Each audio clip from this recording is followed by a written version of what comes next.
close-up look at all your Concho Valley High School football. This is Inside the Game. Sponsored by Mitchell Automotive Group.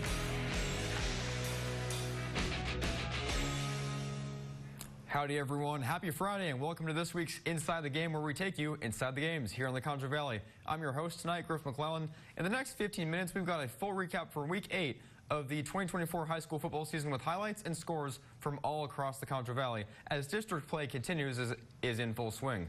First, we caught up with Central head coach Mark Smith earlier this week, who gave his thoughts on this year's district competition.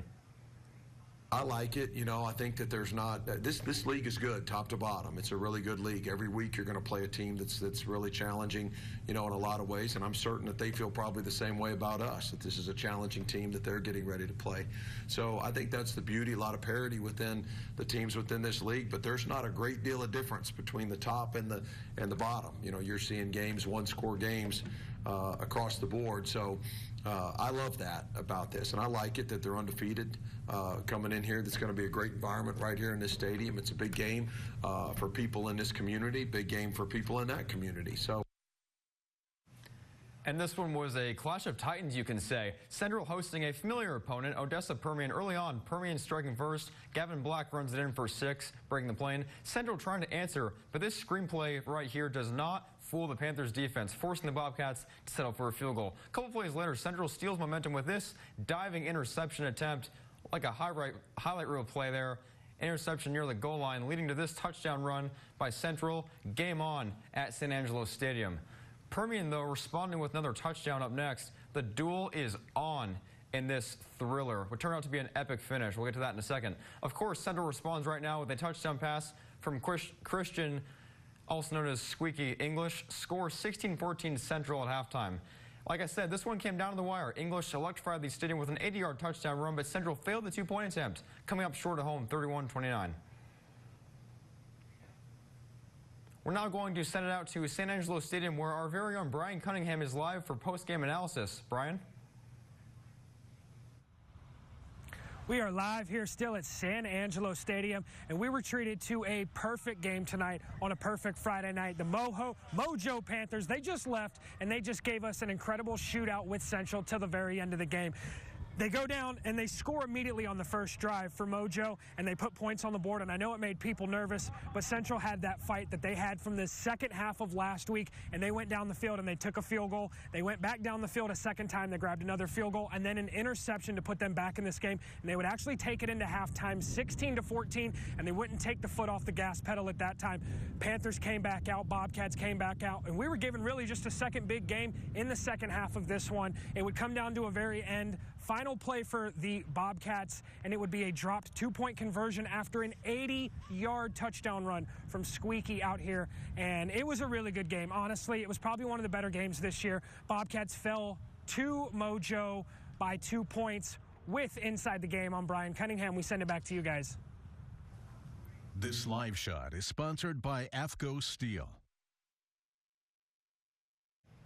All right, thanks, Brian, for that insight. TLCA San Angelo began Week 8 still winless this season, and not just that, still had yet to reach double digits in a single game in 2024. Hoping things could change tonight against the 3-3 Clyde Bulldogs. In the end, though, the Eagles fall short again, final 67-0. And Grape Creek seeking its third straight win to reach 500 after a 1-4 start. Trying to make a comeback here mid-season, taking on the Buffaloes in Stanton. 5th straight season these teams have met. The Eagles pulled off an impressive win last week over Kahoma. Tonight, not the same result, unfortunately. Held an early first half lead, but ultimately got shut out in the second half. Final 35-12, Stanton. We also caught up with Wall head coach Craig Slaughter earlier this week, who remained confident in his team facing a tough task in Week 8, the Kahoma Bulldogs. More importantly, Slaughter is impressed with his team's resilience this season and ability to respond. I definitely think it's nice to see the kids respond when it doesn't go as good as you want, because the bottom line, eventually you're going to play teams, either your fault or the opponent's so good that maybe it doesn't look how you always want to, but it's nice to see the kids respond, and I think that when we need it, we know that response will be there if we need it. Now let's cue the highlights. Wall back at home carrying a 5-game winning streak and looking to start 2-0 in district play. Wall was on a 5-game starting 6-1 and 1-0 in district. Kahoma in at 4-2-0 and won. The Hawks. Bulldogs last play in 09. The Hawks Series tonight, first quarter action, running back Thomas Llanos gets things started with a 2-yard touchdown run up the middle, 7-0 Hawks. Second quarter, it's Brylan White to hit Pater this time as he punches it in from 5 yards out to stretch the Hawks' advantage 14-0. Still in the second, Briggs Jones has a 4-yard touchdown run to make it 21-0 Hawks. 8:43 remaining in the first half. Later in the second, Thomas Llanos makes it 28-0. Wall on a 3-yard touchdown with 4:32 left in the second half. Final score, 48-6, Wall. Brady at Eastland Friday night. The Bulldogs trying to notch their 5th straight win on the road for the 2nd consecutive week to open district play. Brady and Eastland previously hadn't met since 2013, so a little reunion going on tonight. When Eastland won that game 37-6. Tonight, a very different result. It's Brady coming out on top this time, prevailing 47-7. Now, the Lakeview Chiefs are currently on their bye week, but set to begin district play next week. The Chiefs entered Week 7 last week at 1-5 record on the season, looking to gain some traction before their bye week, which directly precedes district play. The Chiefs went into Week 7 looking to snap a 3-game losing skid, and they did just that, walking away with an impressive 43-6 win over Brownfield despite committing 4 turnovers. The Chiefs' solid effort, though, gives them some momentum heading into their bye week and later district play. We caught up with head coach Hector Guevara Tuesday to discuss the bye week agenda. Stress, fundamentals, work on the little things and, understand our assignments and understand how important it is.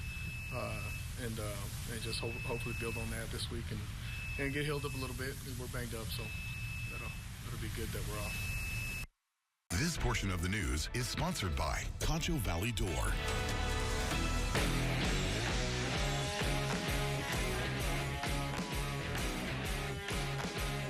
The Ozona Lions entered Week 8 seeking its first district win after a 16-point loss at Reagan County the week prior. Before tonight's game, we caught up with head coach Jared Taylor to hear his game plan and adjustments heading into Week 8. One thing that we saw, just some little execution mistakes defensively, not getting off the field. Some crucial points in the game last week. We could get them off the field and get our offense on the field, and we weren't able to do that. So we, let people sustain drives and eventually get touchdowns. So that's one of the biggest things we've been working on.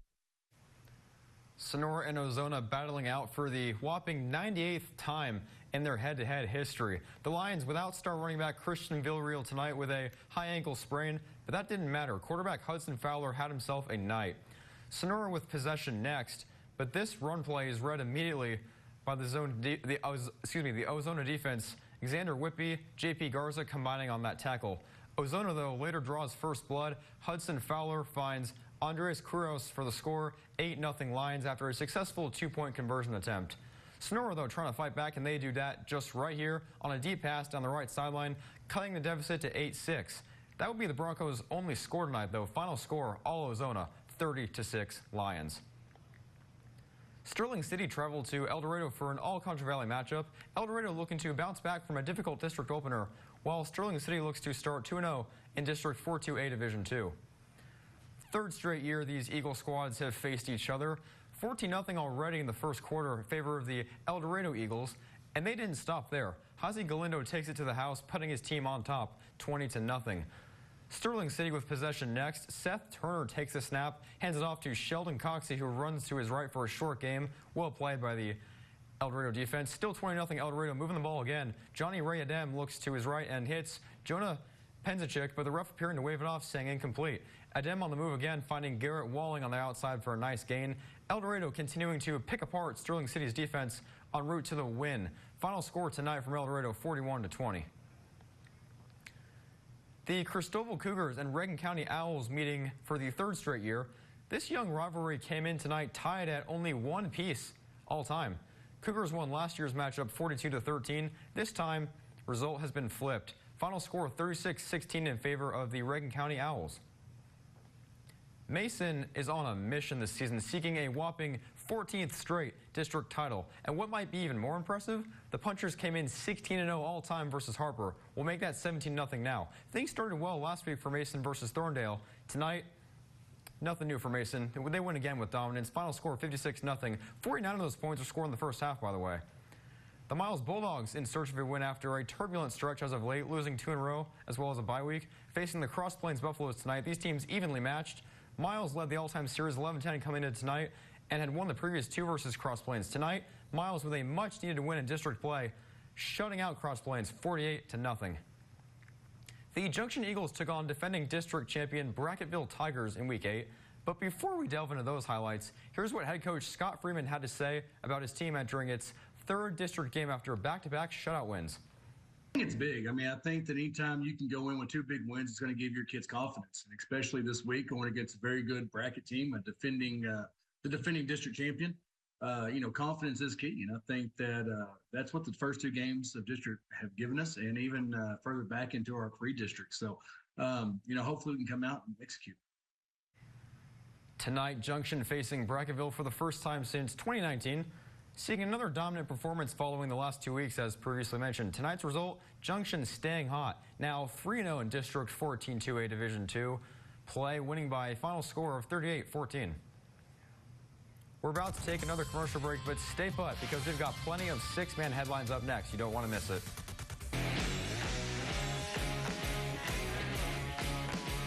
Welcome back, everyone, to Inside the Game. We're back with six-man highlights as promised.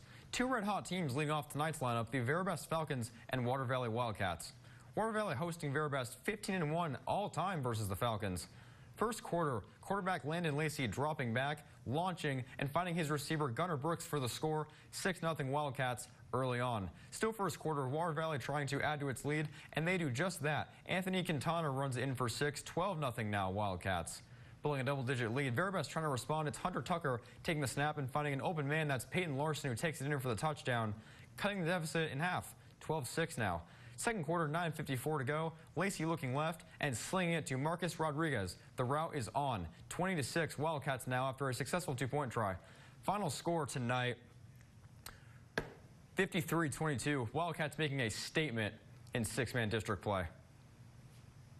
A new chapter began tonight in this series. The red-hot Robert Lee Steers hosting the winless Paint Rock Indians.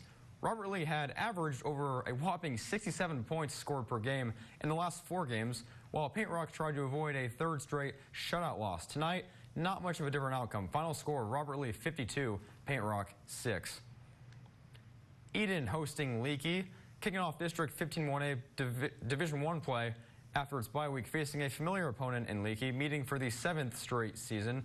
Eden emerges victorious, or on the cusp of doing so, I should say, starting district play on a high note, winning 64-24 in the fourth quarter at last check. Staying in the same district, 15-1A Division I, the Menard Yellow Jackets hosted the Medina Bobcats. These foes last met in 2013, so again, another little reunion after 11 years.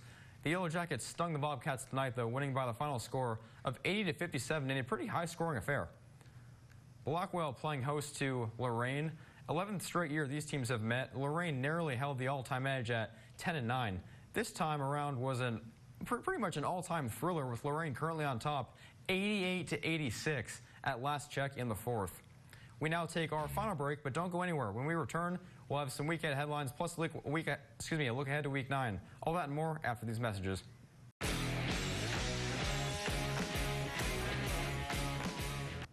Welcome back to Inside the Game, but before we continue, we'd like to remind you that our latest Dr. Pepper Trivia Challenge is now active. Each week you can head to our website to answer questions about weekly games happening in and around the Concho Valley. This week's question, including tonight's matchup, how many times now have Sonora and Ozona faced each other? Is the answer A, 32, B, 54, C, 77, or D, 98? Again, visit our website, ConchoValleyHomepage.com, to submit your answer for a chance at winning a $20 Walmart gift card. The winner is set to be announced on Sunday night. That being said, let's now take a look at some of the most notable Week 8 headlines. Central having a pretty strong outing tonight. Mark Smith making a statement this season. Got something good going in Central. Unfortunately, coming up short tonight, now falling to 0-2 in district play. Grape Creek, again, a pretty decent first half lead, but coming up short on the road at Stanton.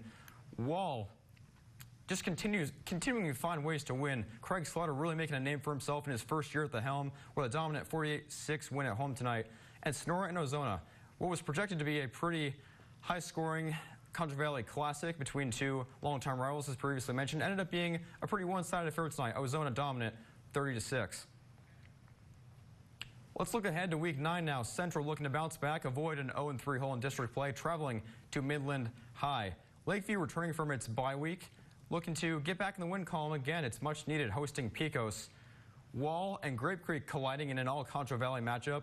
Grape Creek now 3-5 on the season. Wall looking to keep things going. And then Ozona looking to continue its win streak against Colorado City next week.